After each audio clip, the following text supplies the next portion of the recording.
है, ठीक है ना। बर्न की 3 फेजेस देखने को मिलती हैं, 3 फेजेज में इसका मैनेजमेंट देखने को मिलता है, ठीक है, जिसमें वो आपका देखने को मिलता है ट्रिपल आर, ठीक है, ट्रिपल आर देखने को मिलता है, जिसमें आपका जो सबसे पहला जो फेज है वो देखने को मिलता है आपका रीसक्सिटेटिव फेज,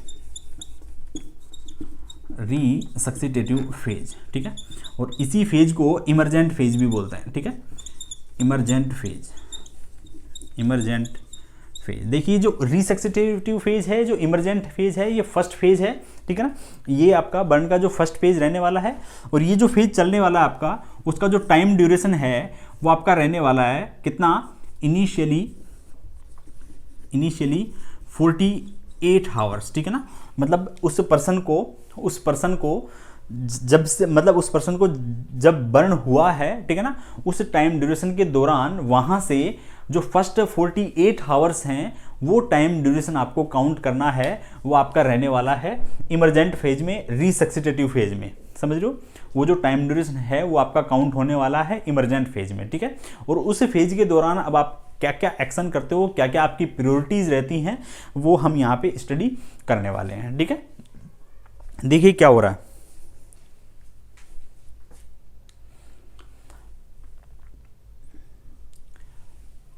देखिए क्या हो रहा है यहाँ पे कि ये जो फेज है आपकी, ये जो फेज चलने वाली है, ये फेज आपकी स्टार्ट होने वाली है from onset of injury, from onset of injury, ठीक है ना। इंजरी के दौरान ये फेज स्टार्ट होने वाली है, from onset of injury to the completion of fluid resuscitation, ठीक है ना, कंप्लीटेशन ऑफ फ्लूइड रिसक्सिटेशन, ठीक है ना, रिसक्सिटेशन मतलब उसको जो फ्लूइड हाइपोवोलेमिया हुआ है, पैथोफिजियोलॉजी में हमने पढ़ा, हाइपोवोलेमिया जो कंडीशन देखने को मिल रही है आपकी, जो एडिमा जो उसको हो रहा है, ठीक है, हाइपोटेंशन जो हमें देखने को मिल रही है, ठीक है, तो इस फेज में हम उस कंडीशन को ट्रीट करने वाले हैं, ठीक है। वो जो फ्लूइड की जो कमी हो रही है, ठीक है, उस फ्लूइड की कमी को हम यहाँ पे कंप्लीट करने वाले हैं इमरजेंट फेज में, ठीक है। ये जो फेज है, ये जो फेज स्टार्ट हो जाती है जैसे ही आपका कोई भी पर्सन आपका बर्न के कॉन्टैक्ट में आता है, ठीक है, हीट सोर्सेज के कॉन्टैक्ट में आता है, वहाँ से ये प्रोसेस स्टार्ट हो जाती है, ये फेज स्टार्ट हो जाती है, और ये फेज कंप्लीट होती है आपका उस पर्सन का कंप्लीट फ्लूइड रिसक्सिटेशन आप उसको दे देते हो, ठीक है। तो ये आपको ध्यान में रखना है, ठीक है। यहाँ पे आपकी जो प्रायोरिटीज़ हैं, इस फेज में जो आपकी जो प्रायोरिटीज़ हैं वो क्या रहने वाली हैं, इस फेज में आपकी जो प्रायोरिटीज़ रहें वो आपकी क्या रहने वाली हैं। यहाँ पे अगर मैं सबसे पहले अगर मैं प्रायोरिटीज़ की बात करूँ तो यहाँ पे मोस्ट इंपॉर्टेंट प्रायोरिटी हमने क्या बात की है कि अगर आपका बर्न प्रोसेस के दौरान अगर आपका एयरवे, अगर आपका पल्मोनरी इंजरी, अगर आपका इस प्रकार का इंजरी अगर हो रही है उस पर्सन को, ठीक है, एयरवे अगर इन्वॉल्व हो गया है बर्निंग प्रोसेस के दौरान, तो सबसे मोस्ट प्रायोरिटी आपका जो रहने वाला है वो आपका एज ए एम्बुलेटरी नर्स आपका मेंटेन पेटेंट एयरवे, ठीक है ना, मेंटेन पेटेंट एयरवे, ठीक है ना, पेटेंट एयरवे आपको रखना है, ठीक है। समझ रहे हो, समझ पा रहे हो मेरी बात कि उस पर्सन के अंदर जो मोस्ट इंपॉर्टेंट जो आपकी प्रायोरिटी है वो आपकी देखने को मिलने वाली है कि उस पर्सन का जो एयरवे है उसको आपको क्या करना है, मेंटेन करना है, ठीक है। दूसरा आप क्या बोल रहे हो जी, हम बोल रहे हैं हाइपोवोलेमिक शॉक, समझ रहे हो ना। सबसे पहले पर्सन में क्या हो रहा है, वोलेमिया, हाइपोवोलेमिया को अगर हमने ट्रीट नहीं किया तो बाद में ये पर्सन किस में चला जाएगा, शॉक में चला जाएगा, ठीक है ना। तो क्या है आपका प्रायोरिटी, प्रिवेंशन फ्रॉम शॉक, ठीक है ना, प्रिवेंशन फ्रॉम शॉक, ठीक है ना। शॉक की कंडीशन में जाने से उस पर्सन को क्या करना है, प्रिवेंट करना है, ठीक है, उस पर्सन को क्या करना है, प्रिवेंट करना है, ठीक है। वहीं अगर एयरवे अगर उसका इन्वॉल्व हो गया है, ठीक है ना, तो उसकी वजह से जो रेस्पिरेटरी डिस्ट्रेस होने वाली है उसको, ठीक है ना, prevent from respiratory distress, prevent from respiratory distress, ठीक है ना, prevent from respiratory distress, prevent from respiratory distress. देखिए ये जो कंडीशन है वो आपकी देखने को मिलने वाली है कि आपका जो एयरवे है, आपका एयरवे अगर इन्वॉल्व हो गया है उस पर्सन का, ठीक है, या फिर किसी भी प्रकार का डायरेक्ट अगर उसका चेस्ट अगर इन्वॉल्व हो गया है, उस सिचुएशन में उस पर्सन को रेस्पिरेटरी डिस्ट्रेस होने वाली है, ठीक है। तो वो आपको उस कंडीशन को आपको प्रिवेंट करना है, उसको बचाना है उस कंडीशन को, ठीक है। और आपका जो फर्स्ट इंपॉर्टेंट जो आपका प्रायोरिटी है वो आपका एयरवे को पेटेंट रखने का काम है, शॉक से प्रिवेंट करने का काम है आपका, ठीक है। तो ये सारी की सारी आपकी जो प्रायोरिटीज़ हैं वो यहाँ पे देखने को मिलने वाली हैं, ठीक है। और नेक्स्ट आपका क्या करने वाले हो, प्रोवाइड आईवी फ्लूइड, ठीक है ना, प्रोवाइड आईवी फ्लूइड, ठीक है ना। आप अगर आप जहाँ पे बर्न हुआ है, ठीक है ना, आप अगर आप वहाँ लोकेशन पे हो और वहाँ पे अगर आपके पास में सोर्सेज अवेलेबल हैं तो आप वहाँ पे उसको प्रोवाइड करवाओ, या फिर आप उसको वहाँ से आप उसको तुरंत आपका जो हॉस्पिटल यूनिट है वहाँ पर लाकर आपको उसको क्या प्रोवाइड करवाना है, आईवी फ्लूइड प्रोवाइड करवाना है, ठीक है। मोस्ट इंपॉर्टेंट जो यहाँ पे MCQ है वो ये रहने वाला है आपका, मोस्ट इंपॉर्टेंट जो MCQ है यहाँ पे वो ये रहने वाला है, most common cause of death, ठीक है ना, most common cause of death, most common cause of death, ठीक है ना। पर्सन का डेथ इस फेज में सबसे ज़्यादा जो पर्सन का डेथ होता है वो किसकी वजह से होता है, ठीक है ना, most common cause of death, ठीक है ना। तो वो आपका रहने वाला है किसकी वजह से, शॉक की वजह से, ठीक है ना। हाइपोवोलेमिया हम बोल रहे हैं, हाइपोवोलेमिया, हाइपोवोलेमिक शॉक, ठीक है ना, हाइपोवोलेमिक शॉक। देखिए अगर आपने इनिशियली 48 आवर्स में उस पर्सन को अगर आपने फ्लूइड नहीं दिया है, ठीक है ना, उसकी जो वर्स्ट कंडीशन है उसको अगर आपने ट्रीट नहीं किया है, उस सिचुएशन में अगर उस पर्सन की डेथ होती है तो उसके पीछे जो सबसे इम्पोर्टेंट जो रीज़न है, ठीक है ना, वो उस पर्सन का हाइपोवोलेमिया है, ठीक है ना। अगर वो हाइपोवोलेमिया में अगर चला गया है, ठीक है, और अगर उस कंडीशन को अगर आपने ट्रीट नहीं किया है तो आगे जाकर वो उसके जो कंडीशन है वो आपकी शॉक में रहने वाली है, ठीक है ना। तो हाइपोवोलेमिक जो शॉक है वो आपका इमरजेंट फेज का, ठीक है ना, रिसक्सिटेटिव फेज का फर्स्ट इनिशियली 48 आवर्स का क्या होने वाला है, मोस्ट कॉमन कॉज होने वाला है, रीज़न होने वाला है उस पर्सन की डेथ का, उस पर्सन की डेथ के लिए, ठीक है। तो ये आपको ध्यान में रखना है, समझ रहे हो। देखिए सेकंड मोस्ट इंपॉर्टेंट फेज की अगर मैं बात करूं, यहाँ पे सेकंड मोस्ट फेज की अगर मैं बात करूं तो आपका एक्टिव फेज होने वाला है, ठीक है। देखिए यहाँ पे लिख रहे हैं हम एक्टिव फेज, देखिए यहाँ पे एक्टिव फेज, और आपका यही फेज आपका कहलाने वाला है रीमोबिलाइजेशन फेज, ठीक है, रीमोबिलाइजेशन फेज, ठीक है। इसी फेज को बोलते हैं इंटरमीडिएट फेज, इंटरमीडिएट फेज, या फिर इसी फेज को बोला जाता है अर्जेंट फेज, ठीक है ना। इसी फेज को क्या बोला जाता है, अर्जेंट फेज। देखिए अगर अर्जेंट और इमरजेंट अगर दोनों फेज की अगर मैं बात करूं तो इन दोनों में जो मोस्ट इंपॉर्टेंट नेसेसरी है, ठीक है, वो आपका इमरजेंट फेज है, ठीक है ना। सबसे पहले आप इमरजेंट फेज को ट्रीट करने वाले हो, ठीक है ना। तो ये आपको ध्यान में रखना है, अर्जेंसी और इमरजेंसी में इमरजेंसी और ऑलवेज इंपॉर्टेंट, ठीक है ना। तो ये आपको ध्यान में रखना है। यहाँ पे जो सेकेंड इंपॉर्टेंट फेज है वो आपका एक्टिव फेज रहने वाला है। ये फेज स्टार्ट होता है कहाँ से, ये फेज स्टार्ट होता है कहाँ से, completion of fluid, completion of fluid to the closure, to the closure of wound,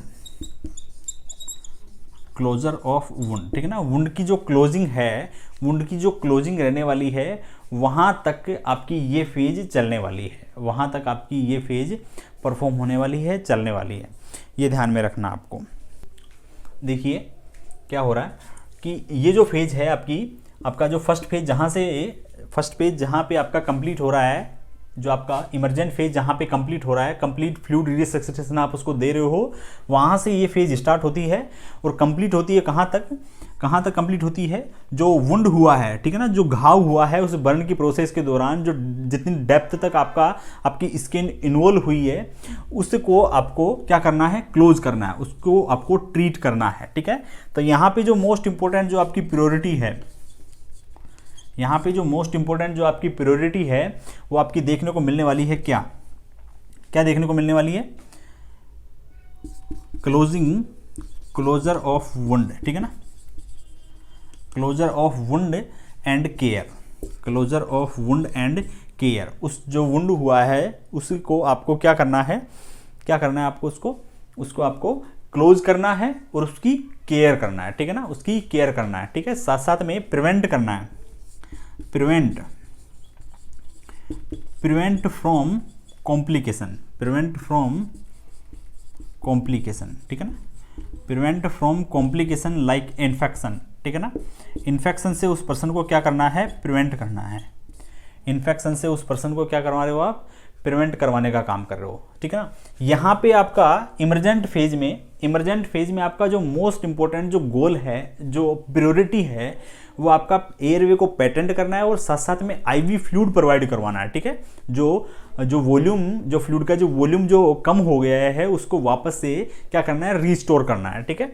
और इस वाली कंडीशन में, इस वाली फेज में जो आपकी एक्टिव फेज है, रीमोबिलाइजेशन फेज है, उसमें मोस्ट इंपॉर्टेंट जो आपका प्रायोरिटी है वो आपका वुंड का केयर है, ठीक है।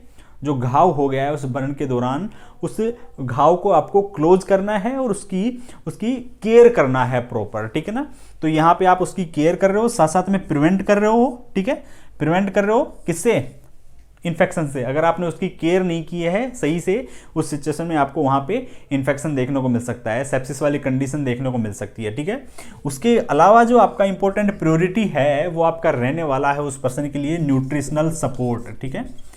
न्यूट्रिशनल सपोर्ट आपका उस पर्सन के अंदर देखने को मिलने वाला है। आप जो न्यूट्रिशनल सपोर्ट उस पर्सन को प्रोवाइड करवाने वाले हो वो आपका इस फेज में देखने को मिलने वाला है। एक्टिव फेज में आप उस पर्सन को न्यूट्रिशनल सपोर्ट देने वाले हो। हम आप आगे पढ़ेंगे कि न्यूट्रिशनल सपोर्ट आप कैसे दे रहे हो, ठीक है, फ्लूइड थेरेपी आपको कैसे देनी है, ठीक है। अभी हम इन फेज की बात कर रहे हैं, फेज में आपको क्या करना है, ठीक है, और कितना आपको, कैसी आपकी जो प्रायोरिटी है वो क्या रहने वाली है, ठीक है। तो ये आपको ध्यान में रखना है, ठीक है। नेक्स्ट आपकी जो थर्ड फेज है वो आपकी रहने वाली है रिहेबिलिटेशन फेज। कौन सी फेज जी, रिहेबिलिटेशन फेज। रिहेबिलिटेशन देखिए, रिहेबिलिटेशन, ठीक है ना, रिहेबिलिटेशन फेज, ठीक है। ये फेज आपकी स्टार्ट होती है, ठीक है। ये जो फेज है, ये फेज आपकी स्टार्ट होती है कहाँ से स्टार्ट होती है, क्लोजिंग ऑफ वुंड। जो घाव हुआ है उसको प्रॉपर तरीके से आपको क्लोज करना है। Closing of wound to the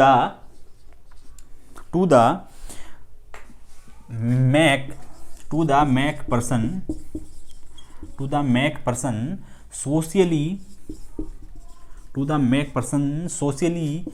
acceptable, ठीक है ना, to the make person socially acceptable, not physically, ठीक है ना। यहाँ पे आपका जो पर्सन है वो नॉट फिजिकली, यहाँ पे आपको उस पर्सन को सोशली एक्सेप्टेबल बनाना है। ऐसा नहीं कि फिजिकली आप उसको बना दो, ठीक है, not physically but also mentally, ठीक है ना, ठीक है ना। मे बी कोई पर्सन है जिसको फेस का बर्न हो गया है, ठीक है, समझ रहे हो। उस सिचुएशन में आपका जो फिजिकली उसको आपको फिट नहीं करना है, फिजिकली सोशली एक्सेप्टेबल नहीं बनाना है, जबकि साथ साथ में उसको मेंटली भी आपको उसको स्ट्रॉन्ग बनाना है, ठीक है ना। साइको सोशल काउंसलिंग देनी है आपको उसको, ठीक है। या फिर उसके अलावा आपको आपके जो स्कार हैं, स्कार जो फॉर्मेशन हो गया है, आपको उसको रिमूव करना है, ठीक है। आप प्रोस्थेटिक सर्जरी यूज कर सकते हो, ठीक है ना। स्किन ग्राफ्टिंग आपका यहाँ पे प्रायोरिटी हो सकता है, ठीक है। तो ये सारी की सारी जो प्रायोरिटी है वो आपकी रिहेबिलिटेटिव फेज में रहने वाली है, ठीक है। रिहेबिलिटेटिव फेज का जो मोस्ट इंपॉर्टेंट जो आपका इंटरवेंशन है वो आपका ये है कि उस पर्सन को आपको सोशली एक्सेप्टेबल बनाना है, ठीक है। उस पर्सन को आपको सोशली एक्सेप्टेबल बनाना है कि सोसाइटी जो है उसको एक्सेप्ट करे, ठीक है। बर्न की जो कंडीशन है उसके बाद में जो सोसाइटी वो उसको एक्सेप्ट करनी चाहिए, आपको वहाँ तक उस पर्सन को बनाना है, ठीक है ना। रिहेबिलिटेटिव फेज की हमने बात कर ली है, ठीक है। ये हमने तीनों फेज की बात कर ली है। अभी हम बात करने वाले हैं फ्लूइड रिप्लेसमेंट थेरेपी की, ठीक है ना। फ्लूइड रिप्लेसमेंट थेरेपी की हम बात करने वाले हैं यहाँ पे अभी, ठीक है। फ्लूइड रिप्लेसमेंट थेरेपी, ठीक है। ये जो थेरेपी है, फ्लूइड रिप्लेसमेंट थेरेपी है, वो आप यूज करने वाले हो किसमें, इमरजेंट फेज में। किसमें यूज करने वाले हो जी, इमरजेंट फेज में आप फ्लूइड रिप्लेसमेंट थेरेपी यूज करने वाले हो कि आपको आईवी फ्लूइड उसको एडमिनिस्टर करना है, देना है इनिशियली 48 आवर्स में, ठीक है। इनिशियली 48 आवर्स में। देखिए हमने बात की थी हाइपोवोलेमिक शॉक ऐसी कंडीशन है जिसमें पर्सन की डेथ हो सकती है कौन सी फेज में, इमरजेंट फेज में, ठीक है ना। लेकिन उसके अलावा अगर मैं बात करूं, जो इन्फेक्शन, जो सेप्सिस वाली कंडीशन है, वो भी एक बहुत बड़ा, बहुत इंपॉर्टेंट रीजन है पर्सन की डेथ के लिए, ठीक है ना। Most common cause of death, most common cause of death in the remobilisation phase. Remobilisation phase में अगर पर्सन की डेथ हो रही है, ठीक है, मतलब इनिशियली 48 आवर्स हो गए हैं, इनिशियली 48 आवर्स के बाद में जो टाइम ड्यूरेशन है 72 आवर्स तक का, ठीक है ना, जो 72 आवर्स तक का जो टाइम ड्यूरेशन है, ठीक है, तो आपका वो 48 आवर्स से 72 आवर्स का जो टाइम ड्यूरेशन रहने वाला है, ठीक है, आफ्टर बर्न, उस सिचुएशन में अगर पर्सन का अगर डेथ हो रहा है, ठीक है ना, तो उस डेथ के पीछे मोस्ट कॉमन जो कॉज है वो आपका रहने वाला है आपकी पुअर वुंड केयर, ठीक है ना। क्या रहने वाली है, पुअर वुंड केयर, ठीक है ना। अगर आपने उसके वुंड की अगर अच्छे से केयर नहीं की है, वहाँ पे अगर आपने इन्फेक्शन लाइक सेप्सिस वाली कंडीशन को अराइज करवा दिया है, ठीक है ना, इन्फेक्शन वाली कंडीशन अगर हो गई है, ठीक है, तो उस सिचुएशन में उस पर्सन की डेथ हो सकती है वहाँ पे, ठीक है। तो आपको ये ध्यान में रखना है। दो इंपॉर्टेंट एमसीक्यू आए हैं यहाँ से कि एक तो हाइपोवोलेमिक शॉक आपको बताया है, वो इमरजेंट फेज में बताया, most common cause of death, और दूसरा आपका इन्फेक्शन सेप्सिस वाली कंडीशन बताई है, जो आपकी एक्टिव फेज, रीमोबिलाइजेशन फेज है, उसके अंदर बात कर रहे हैं कि most common cause of death in the active phase, तो वो आपका रहने वाला है इन्फेक्शन। क्या रहने वाला है जी, इन्फेक्शन, ठीक है, ये आपको ध्यान में रखना है। देखिए अब हम बात कर रहे हैं फ्लूइड रिप्लेसमेंट थेरेपी की, ठीक है, फ्लूइड रिप्लेसमेंट थेरेपी की हम बात कर रहे हैं। देखिए यहाँ पे जो आप फ्लूइड उसको देने वाले हो, आईवी फ्लूइड जो एडमिनिस्टर करने वाले हो, वो आपका रहने वाला है कितना, कैसे, कौन सा फॉर्मूला आप यहाँ पे यूज करने वाले हो, तो आपका जो फॉर्मूला रहने वाला है वो आपका रहने वाला है कंसेंसस फॉर्मूला, ठीक है, कंसेंसस फॉर्मूला, ठीक है, कंसेंसस फॉर्मूला दिया गया है, ठीक है ना, उसमें बताया है, ठीक है, कंसेंसस फॉर्मूला में बताया है कि कितना आपको फ्लूइड एडमिनिस्टर करना है, कैसे आपको एडमिनिस्टर करना है, ठीक है ना। तो वहाँ पे जो फॉर्मूला दिया है उसमें बताया है 2 to 4 ml, ठीक है ना, 2 to 4 ml आपको RL प्रोवाइड करवाना है उसको, ठीक है ना, जो RL क्रिस्टलोइड है, ठीक है ना, वो आपको उसको प्रोवाइड करवाना है। मे बी अगर RL नहीं है तो आपको और अदर जो क्रिस्टलोइड हैं वो आपको प्रोवाइड करवाना है। NS आप उसको दे सकते हो, ठीक है ना, नॉर्मल सन NS आप प्रोवाइड करवा सकते हो। 2 to 4 ml आपको RL देना है, ठीक है, पर kg ऑफ बॉडी वेट, ठीक है ना, पर kg ऑफ बॉडी वेट आपको उसको देना है, ठीक है, और आपका percentage of total burn surface area आपका रहने वाला है, ठीक है ना, पर आपका टोटल बर्न सरफेस एरिया आपका देखने को मिलने वाला है कंसेंसस फॉर्मूला में। जो आप फॉर्मूला यूज करने वाले हो फ्लूइड रिप्लेसमेंट थेरेपी के लिए, वो आपका रहने वाला है 2 to 4 ml आपको RL प्रोवाइड करवानी है। अगर RL नहीं हो तो आपका अब दूसरा इलेक्ट्रोलाइट यूज कर सकते हो, NS यूज कर सकते हो, नॉर्मल सन यूज कर सकते हो, ठीक है, पर बॉडी वेट आपका देखने को मिलने वाला है ये, और आपका टोटल बर्न सरफेस एरिया आपको देखने को मिलने वाला है, ठीक है। तो आपका ये सेम ऐसे रहने वाला है, ठीक है, आपका 2 ml ये आपका RL हो गया है, ठीक है, किसी पर्सन का 40 kg आपका वेट देखने को मिलने वाला है, ठीक है। वहीं अगर मैं बात करूँ किसी पर्सन का अगर 30% अगर आपका उसका जो बर्न सरफेस एरिया है वो अगर इन्वॉल्व हो रहा है तो मे बी कितना हो रहा है 2400, ठीक है ना, 2400 ml, ठीक है ना, 2400 ml आपका उसका फ्लूइड आपको एडमिनिस्टर करना है, ठीक है ना। ये 2400 ml जो आपका फ्लूइड है वो उस पर्सन को एडमिनिस्टर करना है थ्रू द कंसेंसस फॉर्मूला के थ्रू बताया गया है इसको, ठीक है ना। तो ये जो फ्लूइड आपको देना है, इस फ्लूइड का फर्स्ट 24 आवर्स में आपको ये जो फ्लूइड एडमिनिस्टर करना है, फर्स्ट 24 आवर्स का, फर्स्ट 24 आवर्स में आपको ये फ्लूइड एडमिनिस्टर करना है, ठीक है ना। 2400 ml आपको फ्लूइड देना है। उस फर्स्ट 24 आवर्स में भी जो उसके जो फर्स्ट 8 आवर्स हैं, ठीक है ना, फर्स्ट 8 आवर्स हैं, जैसे ही पर्सन आपके पास में आता है, ठीक है, तो फर्स्ट 8 आवर्स में इस वॉल्यूम का, ठीक है ना, इस वॉल्यूम का टोटल वॉल्यूम का हाफ ऑफ वॉल्यूम जो है, ठीक है ना, इस 2400 ml का हाफ ऑफ वॉल्यूम आपको फर्स्ट 8 आवर्स में एडमिनिस्टर करना है, ठीक है। समझ रहे हो, समझ पा रहे हो मेरी बात आप। यहाँ पे 1200, ठीक है ना, यहाँ पे आपको जो 1200 ml है वो फर्स्ट 24 आवर्स में आपको फर्स्ट 24 आवर्स में इस फ्लूइड को देना है आपको 2400 ml को। उस फर्स्ट 24 आवर्स में भी जो शुरुआत के 8 आवर्स हैं उसमें आपको इस टोटल अमाउंट का आपको हाफ ऑफ वॉल्यूम वो आपको एडमिनिस्टर कर देना है, ठीक है। और जो रिमेनिंग जो अमाउंट है, ठीक है ना, जो आपका जो रिमेनिंग अमाउंट है वो आपको 16 हावर्स में देना है, ठीक है ना। जो बच गए, जो आपके 16 घंटे आपके बच रहे हैं, उसमें आपको जो रिमेनिंग अमाउंट है वो आपको एडमिनिस्टर करना है, ठीक है। समझ पा रहे हो, ये आपको ध्यान में रखना है, ठीक है। और जो नेक्स्ट 24 हावर्स है, ठीक है, नेक्स्ट 24 हावर्स, ठीक है ना। ये तो हमने बात की है फर्स्ट 24 आवर्स की, ये हमने बात की है फर्स्ट 24 आवर्स की, बिकॉज ये फेज जो चल रही है, इमरजेंट जो फेज चल रही है 48 हावर्स तक चल रही है, ठीक है। तो हमें 48 हावर्स तक उसको फ्लूइड प्रोवाइड करवाना है, ठीक है। तो फर्स्ट 24 आवर्स में जो हम फ्लूइड देंगे उसका जो अमाउंट है, ठीक है ना, वो हमारे पास में जितना जो हमें अमाउंट मिलने वाला है उस अमाउंट का हाफ ऑफ वॉल्यूम आपको फर्स्ट 8 आवर्स में दे देना है, ठीक है। उसके बाद में जो रिमेनिंग जो अमाउंट बच गया है उसको, जो रिमेनिंग जो हावर्स बच रहे हैं 16 हावर्स, उसमें आपको प्रोवाइड करवाना है, ठीक है। और नेक्स्ट जो 24 आवर्स रहने वाले हैं, नेक्स्ट 24 आवर्स में जितना ये जो अमाउंट आपका मिला है, ये जो जितना अमाउंट आपका मिला है उस अमाउंट का हाफ ऑफ वॉल्यूम आपको नेक्स्ट 24 आवर्स में देना है, ठीक है।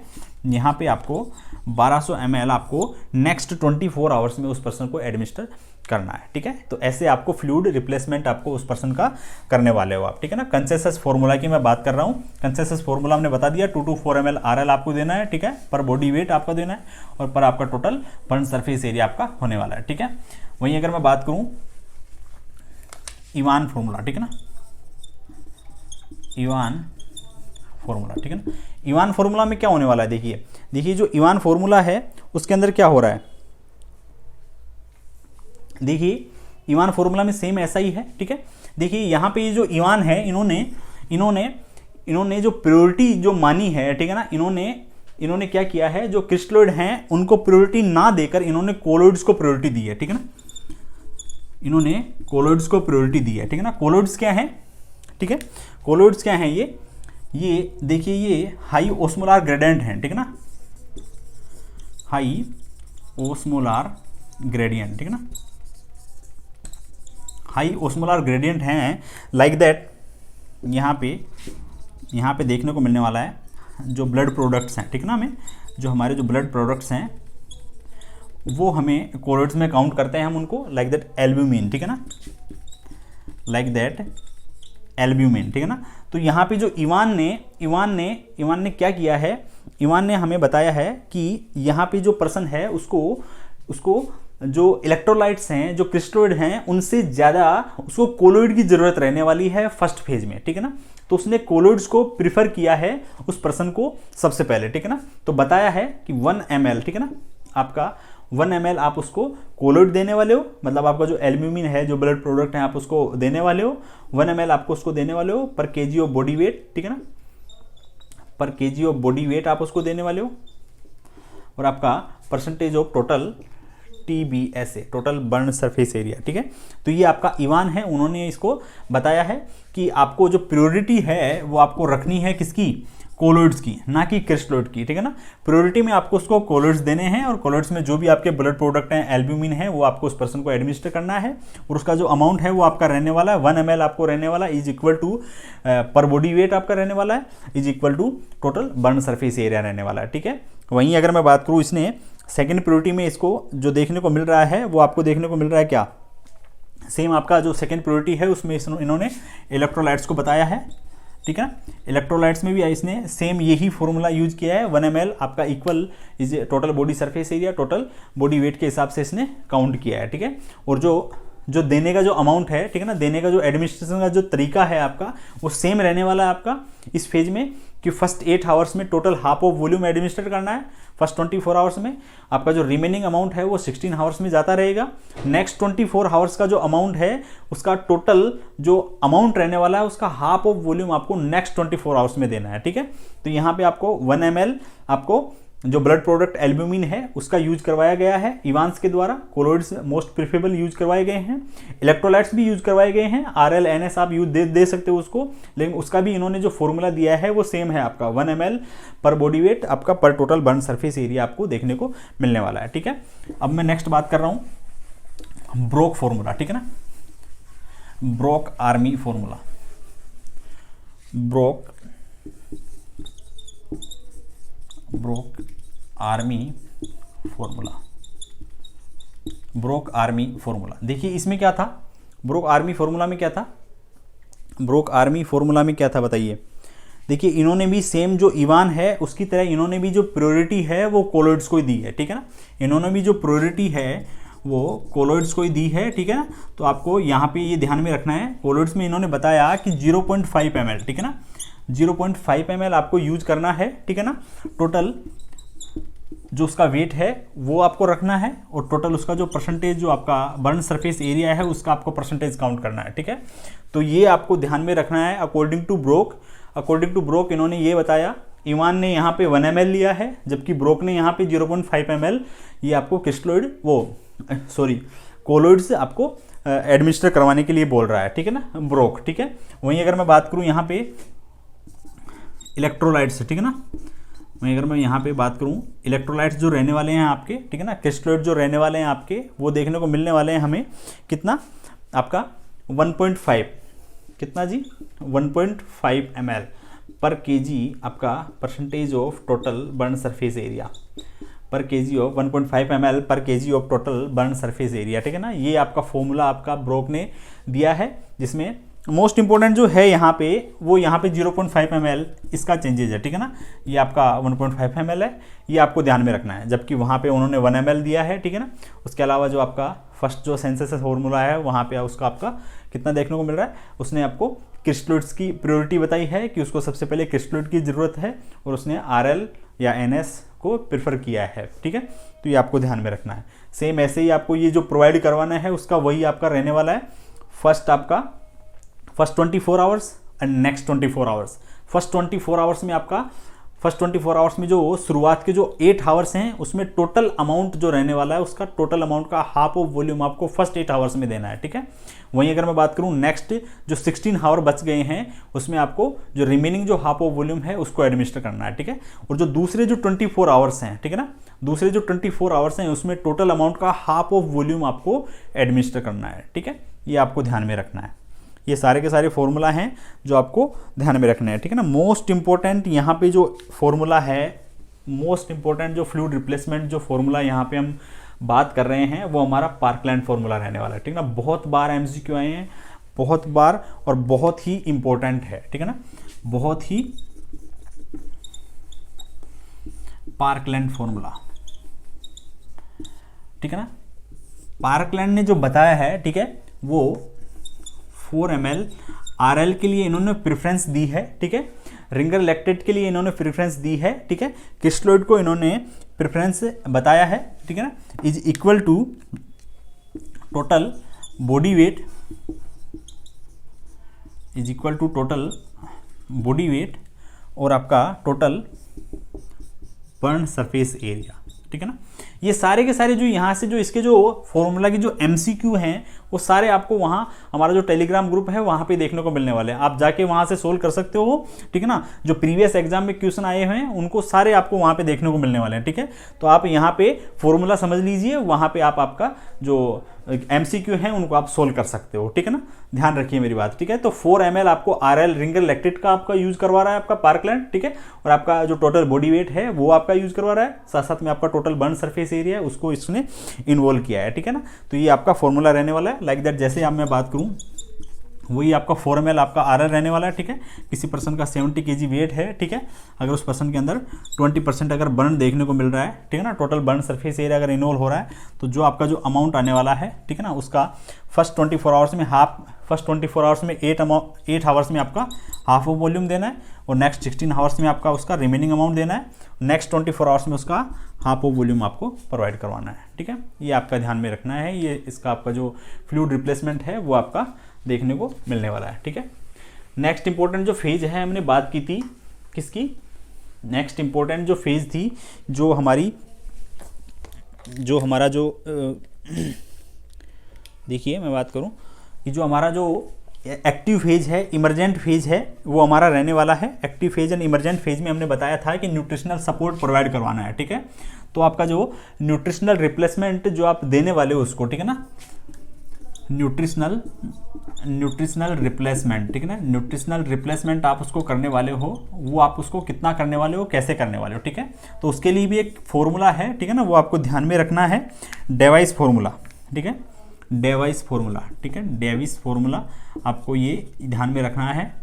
जिससे आप उस पर्सन की वुंड की केयर के दौरान जो न्यूट्रिशनल जिनकी कमी हो गई है बॉडी में, उसको आप उसको एडमिनिस्टर कर सकते हो। ठीक है, देखिए क्या हो रहा है, डेवाइस फॉर्मूला में इसने बताया कि जो प्रोटीन है उसका रिक्वायरमेंट कितना होगा एक बर्न पेशेंट को। ठीक है ना, एक बर्न पर्सन को, जिसको बर्न हो रहा है, बर्न हुआ है, उस पर्सन को प्रोटीन की रिक्वायरमेंट कितनी रहने वाली है। ठीक है, तो प्रोटीन का जो रिक्वायरमेंट रहने वाला है उस पर्सन का, वो देखने को मिलने वाला है 3 ग्राम। ठीक है, 3 gram equal to per KG of body weight. ठीक है ना, per KG of body weight, per KG of body weight. ठीक है, प्लस, ठीक है ना, 1 gram is equal to, 1 gram is equal to percentage of total burn surface area, percentage of total burn surface area. ये आपका डेवाइस formula के through इन्होंने बताया कि कितना प्रोटीन का रिक्वायरमेंट उस पर्सन को देखने को मिल सकता है। ठीक है, तो ये आपको ध्यान में रखना है। ठीक है, वहीं अगर मैं बात करूं कैलोरी की, ठीक है, वहीं अगर मैं बात करूं कैलोरी की कि कैलोरी कितना रिक्वायरमेंट उस पर्सन को देखने को मिल सकता है, कितना कैलोरी आप उस पर्सन को देने वाले हो। ठीक है, तो ये भी आपको ध्यान में रखना है कि उस पर्सन का जो कैलोरी रिक्वायरमेंट है वो आपका 60 किलो कैलोरी आप उस पर्सन को देने वाले हो। ठीक है ना, 60 किलो कैलोरी एज ए उसका जो बॉडी वेट है उसके अकॉर्डिंग आप उसको देने वाले हो। ठीक है, प्लस उस पर्सन का 30 किलो कैलोरी आप उस पर्सन को उसका जो टोटल बर्न सरफेस एरिया है उसके अकॉर्डिंग आप उसको एडमिनिस्टर करने वाले हो। ठीक है, तो ये उस पर्सन का न्यूट्रिशनल सपोर्ट है जो आपको उसको प्रोवाइड करवाना है, अच्छे से उसकी वुंड की हीलिंग हो, जल्दी उसका वुंड है वो उसका हीलिंग प्रोसेस फास्ट हो, उसके लिए आप उसको प्रॉपर आपको प्रोटीन और कैलोरी जो आपको है वो एडमिनिस्टर करनी है, देनी है उसको। ठीक है ना, प्रोटीन का जो रिक्वायरमेंट है वो आपको देना है 3 gram is equal to body weight जो उसका है उसके अकॉर्डिंग। अगर उसका बॉडी वेट अगर 70 किलो है, ठीक है ना, तो आपको उसके अकॉर्डिंग आपको प्रोटीन देना है। ठीक है ना, और साथ साथ में आपको प्लस करना है 1 gram is equal to total burn surface area. ठीक है ना, इसका फॉर्मूला आपको, इसका जो MCQ है यहाँ से जो आ रहे हैं, ठीक है ना, इसका सारा का सारा जो कैलकुलेशन है वो आपको ग्रुप में देखने को मिलेगा। ठीक है, ये आपको ध्यान में रखना है। ठीक है, ये आपका डिवाइस फॉर्मूला हो गया है। ये आपके इसके बहुत सारे इसमें फॉर्मूला है, ठीक है, मेथड हैं जो आपको ध्यान में रखना है। बहुत बार MCQ आए हैं, फ्लूइड मैनेजमेंट से यहाँ से बहुत बार MCQ आते हैं। ठीक है ना, हमने जो फॉर्मूला की बात की है, कंसेंसस फॉर्मूला हमने बात किया है। ठीक है, उसके अलावा हमने बात किया है जो इवांस फॉर्मूला है उसकी हमने बात की है, ब्रोक आर्मी फॉर्मूला है उसकी बात की है हमने। ठीक है, उसके अलावा हमने जो पार्कलैंड फॉर्मूला है हमने उसकी बात की है। न्यूट्रिशनल सपोर्ट के लिए हमने डिवाइस फॉर्मूला की बात की है। Total burn surface area count करवाने के लिए हमने रूल ऑफ 9 की स्टडी की है, रूल ऑफ 5 की हमने स्टडी की है। ठीक है, साथ साथ में हमने पाल्मर मेथड देखा है। Most important MCQ Palmer method का था कि जो स्कैटर्ड बर्न है उसके अंदर कौन सा मेथड यूज किया जाता है total burn surface area count करवाने के लिए। ठीक है, तो वहाँ पर हमारा पाल्मर मेथड होने वाला है। ठीक है, बहुत बार MCQ आया हुआ है उसके ऊपर। ठीक है, तो ये आपको ध्यान में रखना है। ठीक है, दीज ऑल आर इंपॉर्टेंट। ठीक है, देखिए स्किन ग्राफ्टिंग की हम बात कर रहे हैं कि स्किन ग्राफ्टिंग जो हम बोल रहे हैं रिहेबिलिटेशन फेज में पर्सन को सोशली एक्सेप्टेबल बनाने के लिए, तो आप हम यूज करने वाले हैं स्किन ग्राफ्टिंग के लिए। तो मैं बात करूं अगर स्किन ग्राफ्टिंग की, तो उसमें हम देख रहे हैं कि इसकी जो स्किन ग्राफ्टिंग है उसमें जो पर्सन का जो हेल्थ, जो आपका बर्न जो जहां जिस स्किन पे देखने को मिल रहा है वहां पर उस पर्सन की दूसरी जो हेल्दी स्किन है उसको वहां पे रिप्लेसमेंट किया जाता है। ठीक है, तो अगर उस पर्सन में अगर देखिए क्या मिल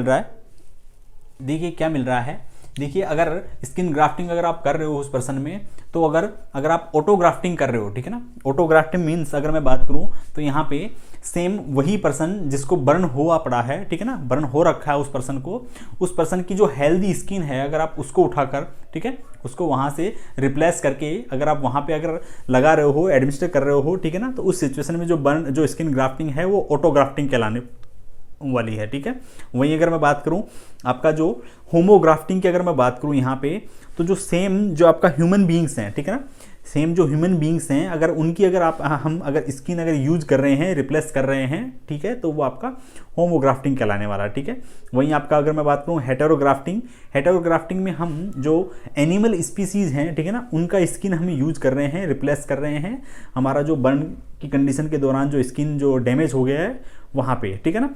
तो आपका जो मोस्ट इंपॉर्टेंट जो हम यूज कर रहे हैं एनिमल स्पीसीज में वो आपका पिग का स्किन हम यूज करने वाले हैं। ठीक है, वहीं अगर मैं बात करूँ आइसोग्राफ्ट की, आइसोग्राफ्ट में जो मोस्ट इंपॉर्टेंट जो रहने वाला है वो रहने वाला है मोनोजाइगोटिक ट्विंस रहने वाले हैं, ठीक है ना, या फिर आइडेंटिकल ट्विंस जो देखने को मिलते हैं, ठीक है ना। आइडेंटिकल जो ट्विंस हैं उनका जो स्किन है वो रिप्लेस किया जाता है, ठीक है ना, और उस पर्सन को सोशली एक्सेप्टेबल बनाया जाता है, मेंटली फिजिकली सभी तरीके से, ठीक है। तो ये हमारा स्किन ग्राफ्टिंग की बात हो गया। देखिए अगर मैं बात करूँ नर्सिंग इंटरवेंशन की, अगर मोस्ट इंपॉर्टेंट जो अगर आपका नर्सिंग इंटरवेंशन रहने वाला है, अगर कोई भी पर्सन है, बर्न का पर्सन है, ठीक है, अगर उसके अंदर इंपेयर्ड गैस एक्सचेंज अगर आपको देखने को मिल रही है, ठीक है, समझ रहे हो, तो उस सिचुएशन में जो आपका मोस्ट इंपॉर्टेंट नर्सिंग इंटरवेंशन रहने वाला है वो आपका एडिक्वेट क्या करवाने वाले हो, आप उसको ह्यूमिडिफायर ऑक्सीजन प्रोवाइड करवाने वाले हो, ठीक है ना। हमेशा ध्यान रखना ड्राई ऑक्सीजन नहीं देना है उसको, ह्यूमिडिफायर ऑक्सीजन आपको उस बर्न पेशेंट को आपको प्रोवाइड करवाना है। अगर आपका पर्सन अगर आपको देखने को मिल रहा है इंपेयर्ड गैस एक्सचेंज आपको देखने को मिल रही है, ठीक है। अगर आपका एयरवे अगर इन्वॉल्व अगर हो रहा है, ठीक है, एयरवे अगर ऑब्स्ट्रक्ट हो रहा है, ठीक है, तो उस सिचुएशन में जो आपका नर्सिंग इंटरवेंशन देखने को मिल रहा है वो आपको क्या करना है, आपको तुरंत आपको उस पर्सन को प्रॉपर पोजीशन प्रोवाइड करवानी है, ठीक है, प्रॉपर पोजीशन देना है आप उस पर्सन को, ठीक है, या फिर आपको उस एयरवे को पेटेंट करने के लिए आपको तुरंत इंट्यूबेशन ट्यूब आप डाल सकते हो, ठीक है ना, ट्रैकेस्टोमी कर सकते हो, ठीक है, समझ लो, या फिर आप सक्शनिंग कर सकते हो, ठीक है ना। आपको तुरंत उस पर्सन का जो एयरवे है उसको पेटेंट रखना है, ठीक है ना, मेंटेन करना है, ठीक है, ये आपको ध्यान में रखना है।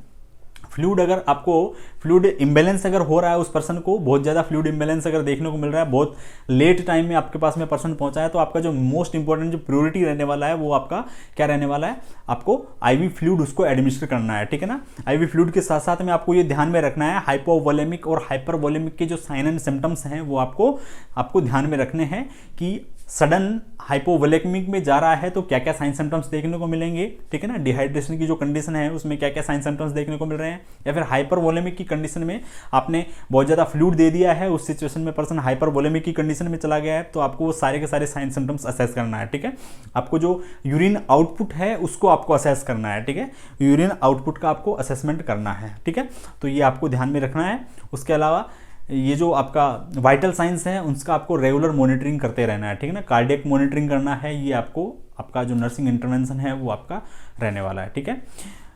इसके रिगार्डिंग सारे एमसीक्यू आपको देखने को मिलने वाले हैं टेलीग्राम ग्रुप में। आपका ये जो टॉपिक है वो एकदम परफेक्टली आपका क्लियर होने वाला है वहाँ से, ठीक है। आपके यहाँ पे सारे फॉर्मूला डिस्कशन किए गए हैं, ठीक है, वहाँ पे अब जाकर टेलीग्राम ग्रुप में जाकर आपका जो ये टॉपिक है उसको आप बिल्कुल क्लियर कर सकते हो, सारे एमसीक्यू को सोल्व कर सकते हो, ठीक है।